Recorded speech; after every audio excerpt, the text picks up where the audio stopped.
on the political side, there's obviously a lot of rancor between the two sides in this debate. Out there in the business world, people are still trying to succeed on a day-to-day basis. Unions, I think even the unions have to, look, you look at Detroit and you have to say, we've got some responsibility for this. And we don't want this to happen. Or look what happened to the garment industry in the United States, how it's now all moved to China and now moving to Vietnam. You have to say, look, we don't want to drive businesses out of the United States. We need to work with the business community to try and keep jobs here and help create more jobs so that our people can work. And that's, union membership has gone way down. And I think part of it is people discouraged with the results. I mean, we need to see some positive results from the unions, working with businesses to create jobs and create prosperity, because a lack of prosperity doesn't help the unions any more than it helps anybody else. It's a negative. And I think working together, we can get over that. But there are,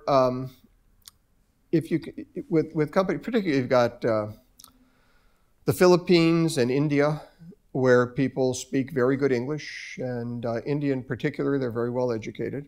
And with so much being online now, you can do so many things out of India or the Philippines, for example, that you can do less expensively than you can do it here. Now, I'm not in a business where we manufacture products, but I know the garment industry moved to China because you could manufacture less expensively. I went to Vietnam. We opened the first American fast food restaurant in Vietnam last year, which just blew me away because I'm of that generation. And I went and visited Ho Chi Minh City, which is now Saigon, and its cranes are everywhere. And it blew me away. There was actually a poster for Miller Beer with American kids in it. It was just a whole different world than I thought it would be.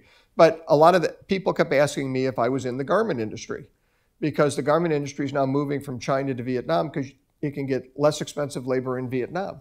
So this isn't just an American jobs leaving in America. Jobs go where the companies can be most profitable, then move them. And this is, Carly Fiorina was asked this question in the debate with Barbara Boxer. They said, you moved jobs, out of the United States when you ran Hewlett-Packard, and was that the right thing to do? And I think it flustered Carly a little bit, but I think the answer was, you're darn right I did.